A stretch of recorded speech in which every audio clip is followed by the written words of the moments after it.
Hey, Warpugs, this is a request from Sergeant Sheev, and this is Windette's Deep Rock Galactic, but explained in insults. So, I have not played Deep Rock Galactic.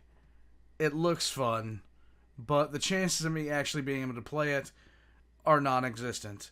I do not have time to do anything except what I am doing. And, my God, I don't have the time to do anything. I do get to play a game for every night for about 2.5 hours, but past that, there is no reprieve. It is only war. Guys, let's get into this. Deep Rock Galactic, but explained in insults. Let's rock. This video is filled with insults, petty stabs, and pointless exposition, so if you're a little bitch and don't know how to handle that stuff, even though we both know you're a total masochist, then don't watch this video. Instead, go outside and pick some flowers or something. Alternatively, kindly piss off. There you go. These are the least efficient dwarves to ever exist. Welcome to Deep Rock Galactic. You're a dwarf stuck in a space station that has a nasty habit of sending its occupants plummeting deep underground on suicide missions. Yay! That's just as the company you work for doesn't give a shit about you or your well-being. Okay. Your useless brain cares more about kicking barrels around and stuffing them into the drop pod than the actual fucking mission. But that's just the premise, and you all know what comes before that. The drugs.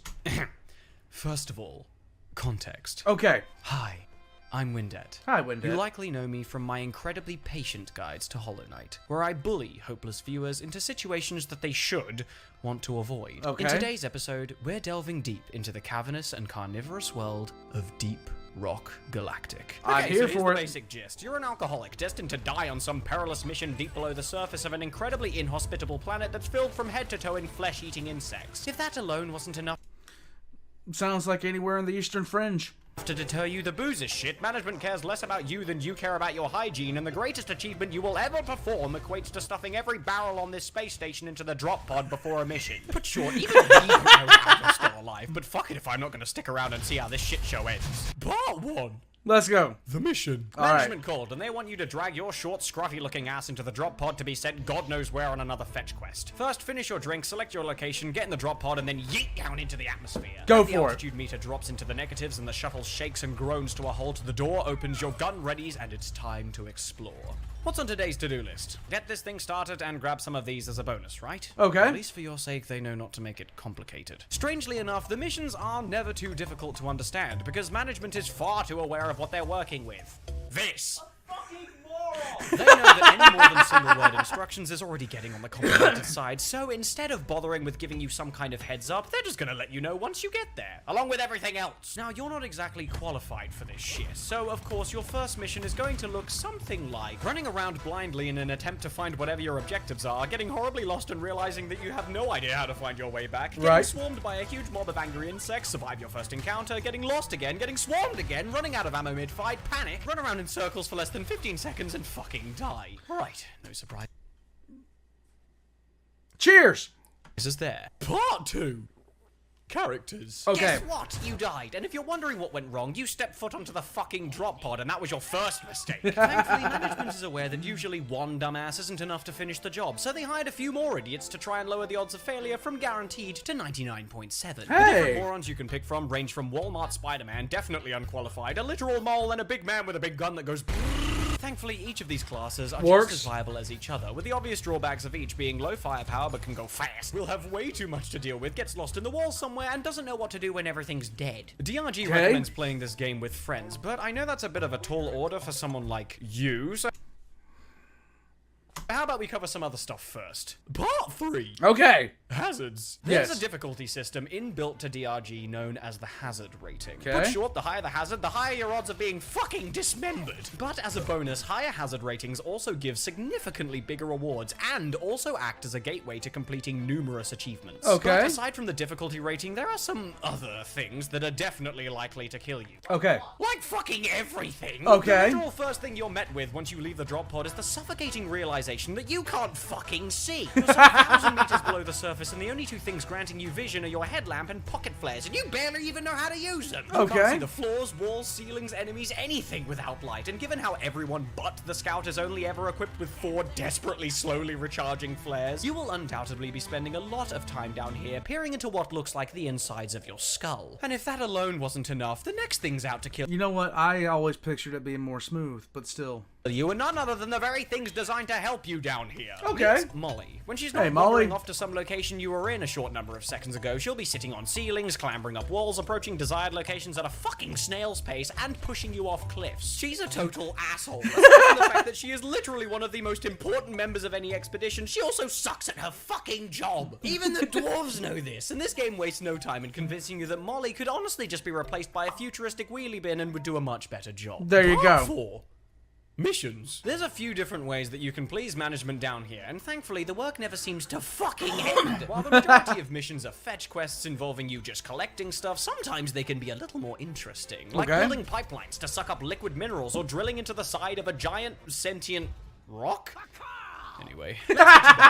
First up, finish your drink, waddle your way over to the control desk, select a job, get in the drop pod, slap the dice a few times, and then send yourself off on another suicide mission. There you now, go. While your dumbass may have had a little too much to drink before getting here, you should still be able to make out the bleary outline of a primary and secondary objectives. Okay. This is where the money's at. If you want upgrades to your guns, picks, armors, and the rest of your gear, you're gonna need cash, idiot. The primary objectives are always worth the largest sum of money, with the secondary objectives usually being worth about half that. Raising the hazard level will also increase how much you get at the end of a mission, often to more than double, and any gold you find lining the cave walls will often fill in the rest. Completing contracts, assignments, and whatever else management wants done will also secure you a nice bonus, and if you're lucky, the beer of the day might read pots of gold, which doubles the value of gold that you mine. By the way, if you find a gold rush mission at the same time, you can easily pull off expeditions worth like 10,000. But I know I can't talk numbers without frying your brains out, so instead, let's talk guns. Guns! Yeah! Weapons. From America! Go blams to flamethrowers all the way to teeny little peppering pistols, DRG pretty much thought of everything they could from a weapons standpoint. Each class has around 6 different weapons, 3 grenades, and a myriad of modifiers to pick from. But since all that shit is way too complicated for your tiny brains, let's just talk about the absolute basics. The Scout starts out with an assault rifle and a double-barrel shotgun. The Engineer's got an auto shotty and a fucking grenade launcher. The Driller managed to get his hands on an honest-to-God war crime, and the Gunner just...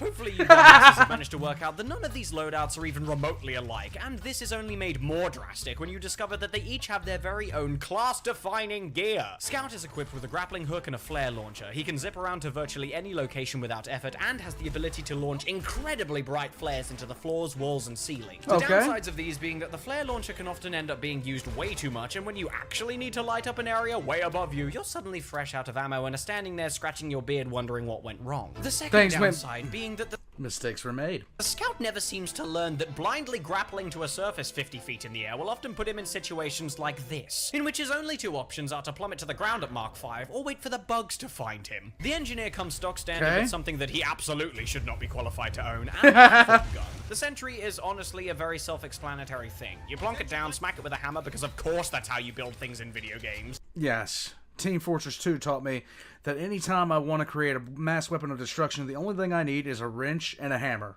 And then proceed to watch it annihilate the local population. That's hard! Woo! The platform Spy sapping my sentry. Gun, on the other hand, is basically just an instant ledge of sorts. It's best used when fired at vertical surfaces like walls or stalactites, and can be used to make giant steps to get from point A to point B. The problem is that this gun requires some aiming and doesn't fire in a perfectly straight line, so it's not uncommon to find the Engineer in situations like this. Driller has what could possibly be the most powerful team-benefiting gear in the entire game. Nice! He can, well... Drill. No shit, asshole! The ability to mine through any terrain effortlessly and virtually instantly is not to be taken lightly in a mining and expedition game. It's not unlikely, however, to find the Driller looking dead at a wall with his map out and scratching his beard before suddenly snapping to face a certain direction, whipping out his drill bits, and then proceeding to beeline it straight to the nearest resupply container. Oh, he also has C4. Finally, there's the Gunner. Now, half of this man's kit is all about kill. Simply put, his gear is even something that you idiots could understand. His first utility is a shield barrier that will fend off whatever bugs are around it and give the Gunner enough space to continue committing mass genocide. And that's it. He has no movement ability. He is completely reliant on his... Alright, fine, but can you really call this thing a movement ability? Fuck this grandma chairlift looking head ass. It's the slowest thing I've ever had to deal with, and it feels fucking fucking shit. The zipline is probably one of the most underwhelming things that I've ever had the displeasure of using in this game. If you're going any direction other than straight down, it moves at a fucking snail's pace, and if you happen to take any amount of damage whilst riding it, it just throws you off. But he's not meant for movement. He's designed to kill. And that is made incredibly evident by how the zipline will absolutely not save you in a pinch. Ever. Like, not even once. Part 6.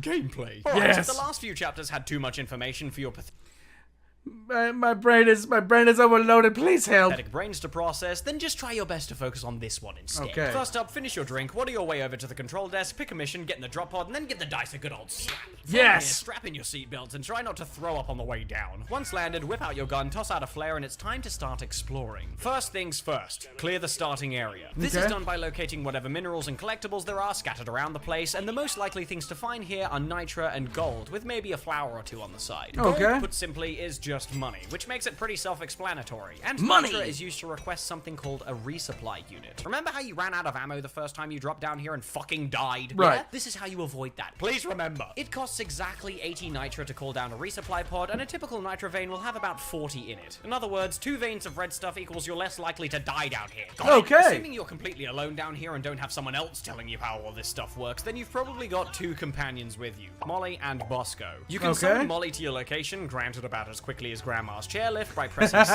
on your keyboard, and then you can deposit all of your minerals that you find in the hatches located on her sides. Okay. That's it. Bosco, on the other hand, is a little more interesting. Now, bear in mind that while Molly comes with you for most missions, regardless of if you're playing with friends or not, Bosco will only appear in solo missions where you've specifically selected that you're going in alone. Now, if Okay. you morons do what I assume you're going to do and not make use of this flying drone of infinite possibilities, he's basically just a floating turret. He does a little bit of damage and will shoot at anything crawling around you without needing to be asked, and that's about it. Okay. But if you choose to whip out your marker tool by holding down control and click on literally any minerals, he'll fucking mine them for you. Not only this, but Bosco is probably one of the best teammates you could ever ask for. He can Damn. carry shit, fly, resurrect you, mine for you, light up the cave, and shoot fucking missiles. It's honestly hard to even want teammates with this guy around. He's fucking perfect. Anyway, so you've Okay. cleared out the first area, and have come to the conclusion that a grand total of 1 of your companions is fucking awesome. Now it's time to delve deeper. First up, whip out your terrain scanner by holding down M on your keyboard. I'd seriously consider rebinding this and have a look around. You can scroll in and out to see more of your surroundings and figure out where you're likely to go next. Okay. On typical missions like this one, the further down you go, the more likely you are to find the stuff that you're looking for, so use that knowledge to help make your decisions. Once you've figured out where you want to go, look for a dirt patch hiding in the walls somewhere and start to mine through it. As a side note, pressing space on your keyboard will align your character with your map. This kind of thing is incredibly useful when working with someone Yes. who's directionally challenged. Anyway, once you've broken through the dirt, now you've got a bit more time to explore. The only things to look out for are swarm warnings, grabbers, leeches, cliffs, molly, oppressors, goop, grass, wind, ice, earthquakes, fire, and the occasional loot bug. Just remember before you completely run out of ammo to press 5 on your keyboard and call down a resupply pod. Please don't thank me. I didn't do it for you.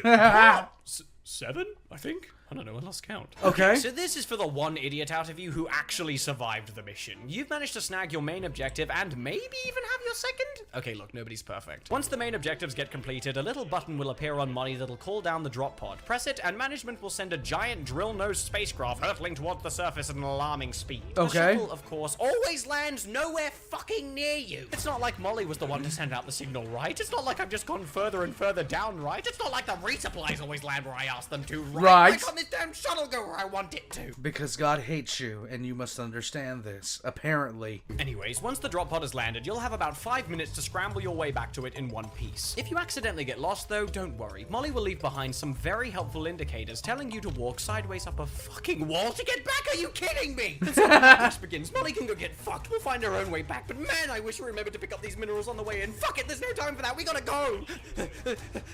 Yes. Okay, made it back in one piece, and that's one successful mission done and dusted. That wasn't so bad. Hey! Right? Good, because it's time to do it all over again. Yay! Only this time involving sick pipelines that break every 10 seconds, a giant adorable drill dozer that complains every time it gets a scratch, and hectic boss fights that you absolutely weren't prepared for in the slightest. These are the least efficient dwarves to ever exist, and my god do they make this game fun.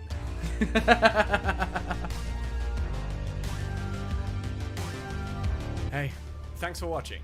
This video took a hell of a long time to make, and I'd appreciate it if you show it some love by liking if you did, and subscribing if you're not. I'd also like to take this time to thank my non-existent patrons, and to tell you more on to join my free Discord server and Twitch streams instead. Links are in the description. Guys, this is my first experience with this creator. This is my first experience ever with this creator. And I gotta say, it was rather fun. This was Windette, by the way. I'm going to be putting all their links in the description down below. I have not tried this game. And just like a lot of other games that I've looked at and I've been sitting there like, God, I'd love to play this, the chances of me actually getting to it are slim. It's just the nature of the beast, guys. It's just the nature of the beast. But this looks like a lot of fun. Dwarves in space.